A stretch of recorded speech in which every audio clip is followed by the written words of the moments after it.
تنها شاهزاده سرزمین پارس روبرو ترانه عزیزم. یعنی من تنها کسی هم که حق دارم از نظر قانونی میتونم برم در مراجع قانونی و بنویسم شاهزاده سید محمد حسینی. من از نظر مادری میخورم به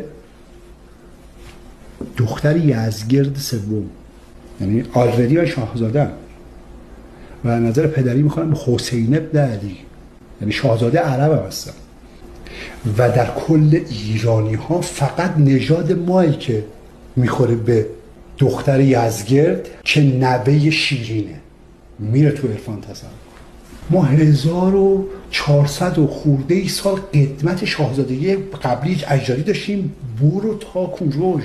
یعنی یک شاهزاده اصیل ایرانی رو با یه شاهزاده دروغین شما قابل قیاس میدونین؟